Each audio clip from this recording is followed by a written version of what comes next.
Hello to my PSR class. How are you all doing today? There's not going to be a huge assignment this week like there have been the last couple weeks. I'd like you all to email me back with a response to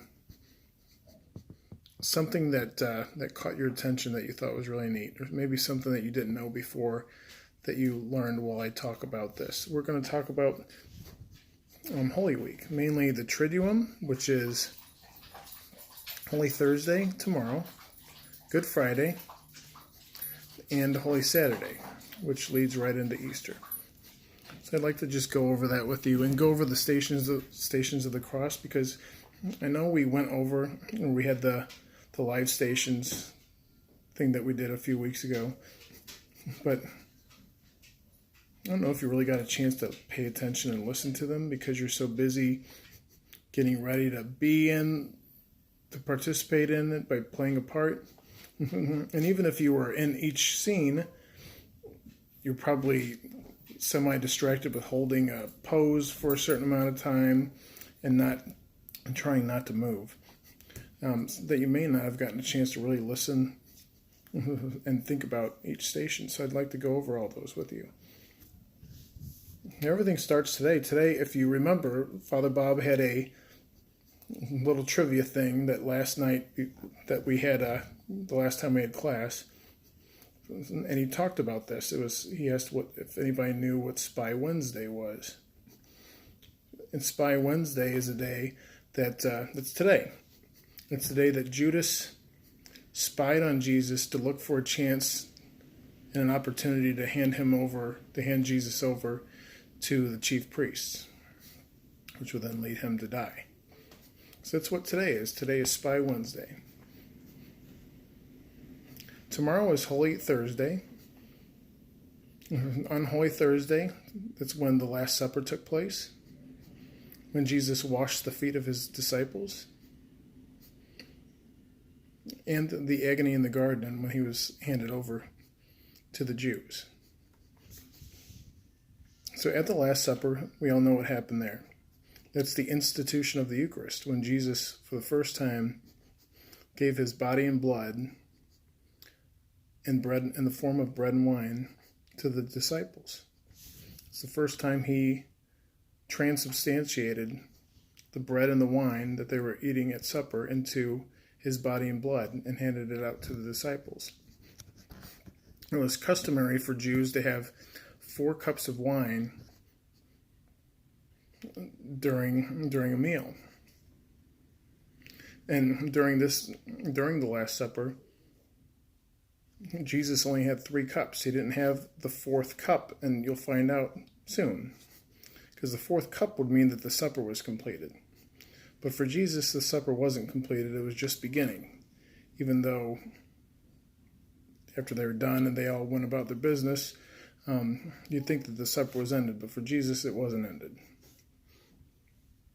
After supper, they had the washing of the feet. That's where Jesus washed the feet of his disciples.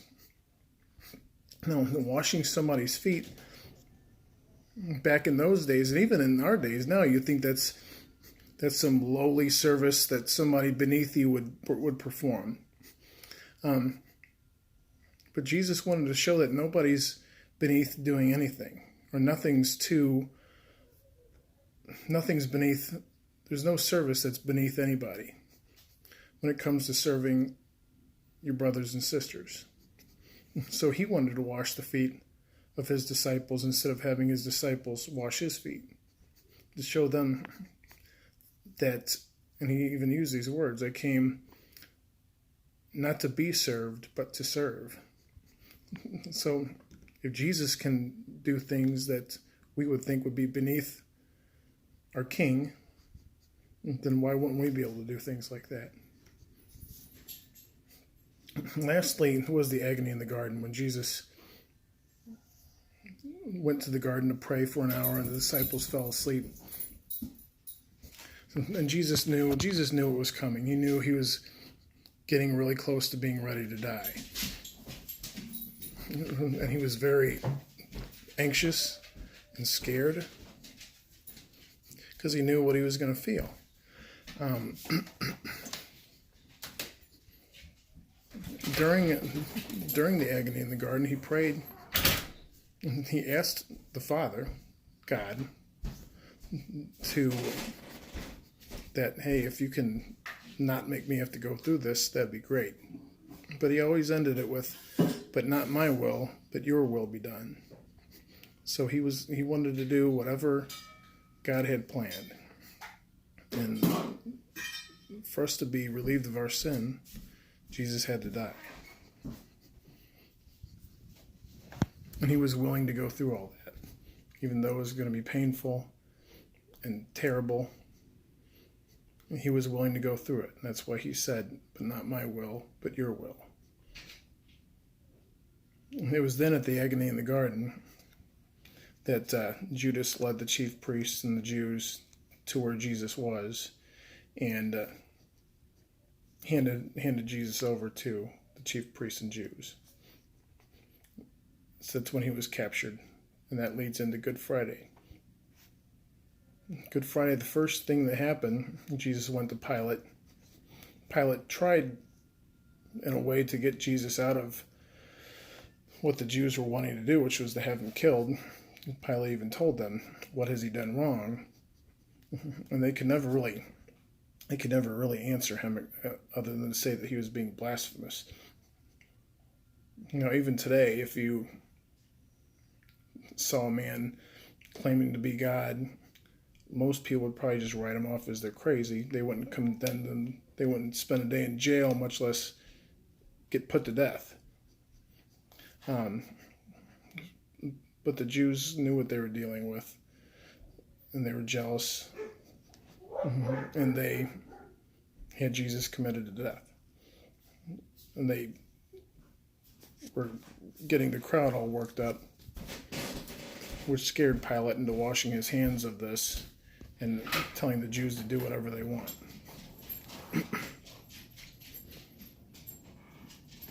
After that, he had Jesus scourged. Jesus was whipped 39 times. And not just with any whip. The whips had pieces of metal and other debris on the end, so that it tore at the flesh of Jesus with every lash. So he hasn't even carried the cross yet. And he's getting beat to death. Except he doesn't die. I mean, I would think most people would probably die with what he had to go through, but he didn't. His flesh was torn off his body, and he was bleeding all over the place. And then that leads into the stations of the cross. The first station is that Jesus is condemned to death. And that's where Pilate basically didn't want to deal with a potential riot and told the chief priests to do whatever they want. So this is the Son of God being sent to death, and he never really did anything wrong. The second station is that Jesus was given the cross. So again, think about the fact that he was just beaten half to death by the Roman guards, and now he has to carry this big heavy cross. I don't know about you, but I don't know how he did it. Especially when we all know that he fell 3 times during his journey with the cross. So the third station is that Jesus falls for the first time. Somehow he was able to get back up. Again, I don't know how, because that cross had to weigh a good amount. And with how weak he had been and all the blood that he lost, it's crazy to think that he was able to get back up in the form of a human man. Even though he was still 100% God, he was also 100% man.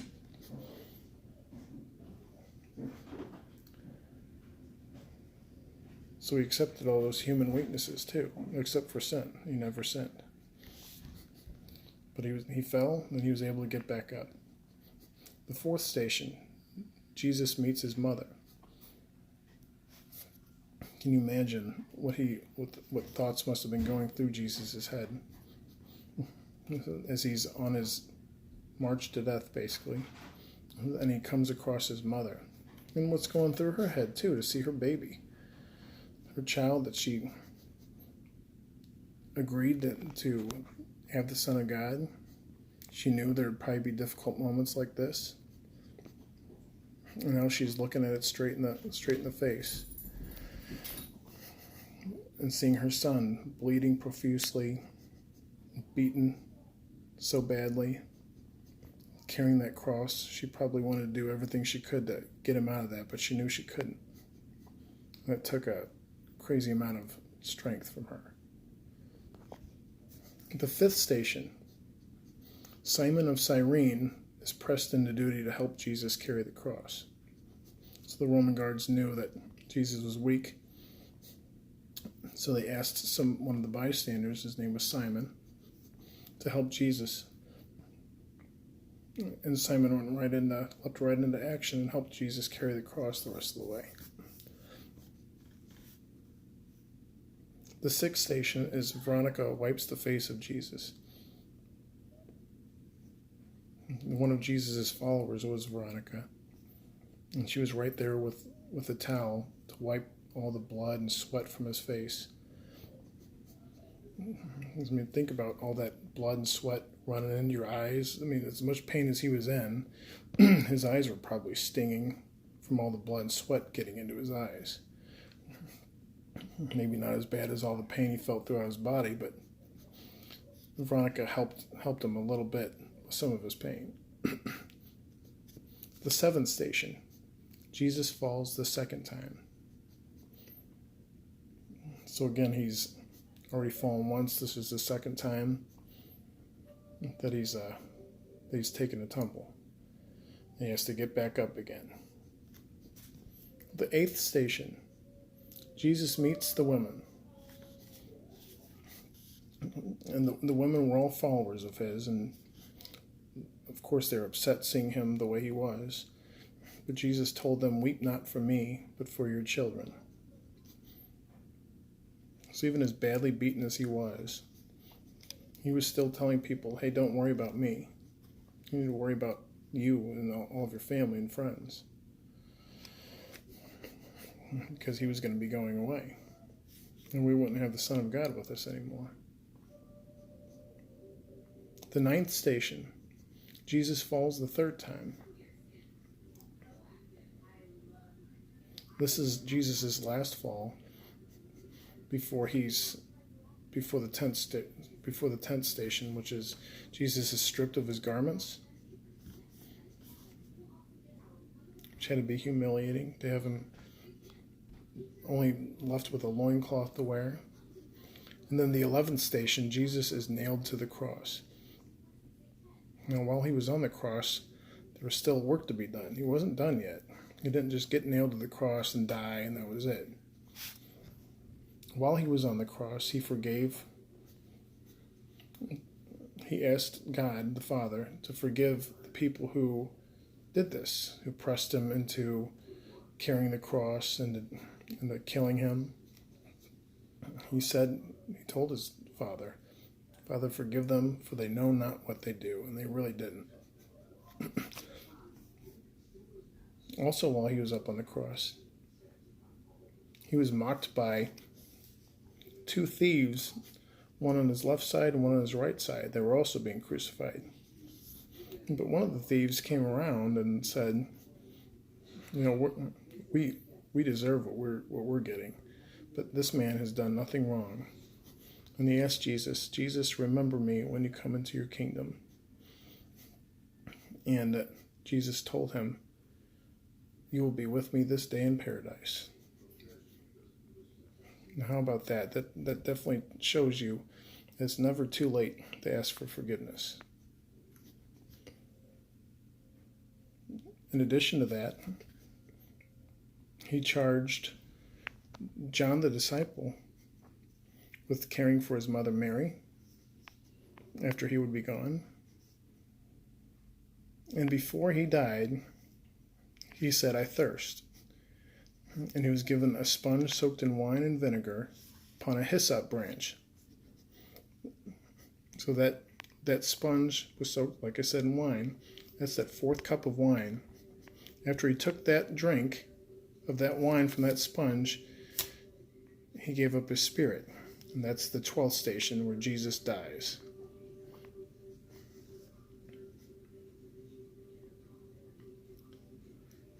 So take a moment to think about that. The Son of God died for us. On Friday, about 1,987 years ago.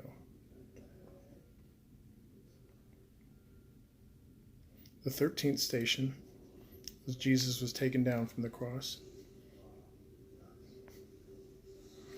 Before he was taken down from the cross, the Roman guards had to make sure that he was really dead, so they took a spear and they jammed it into his right side. And you'd think just blood would come out, but it was a bunch of water flowed out from his body. Instead, there was blood also, but there was water that flowed out from the side of his body also. After he was taken down, a man named Joseph of Arimathea asked for the body, and he was given the body. And that leads us to the last station, the 14th station, where Jesus was laid in the tomb. Joseph of Arimathea laid Jesus in the tomb, and that's where he stayed there for the next 3 days, the rest of Good Friday, all of Holy Saturday, the next day, and then Sunday is Easter Day. So that's the day that he's going to rise up out of that tomb, take all the souls that have been waiting in purgatory to go with him into heaven. So hopefully that, I know this video probably ran a little bit longer than I wanted it to, but hopefully this gives you a lot to think about over the next few days. Really contemplate, especially starting tomorrow. Holy Thursday is so special. And the whole Triduum is special, but there's so many neat things that happen on Holy Thursday with the Last Supper and the washing of the feet. And with Good Friday with Jesus dying for our sins. Really take some time. I hope you all can find some time to pray and ponder all these events that happened 1,987 years ago, okay? So respond to the email with something that caught your attention, something you didn't know, or something that is really just calling to you to think about and really grabbing your attention. Okay, it doesn't have to be long. Just respond to me an email, all right? Hope you guys all have a great Easter. Take care.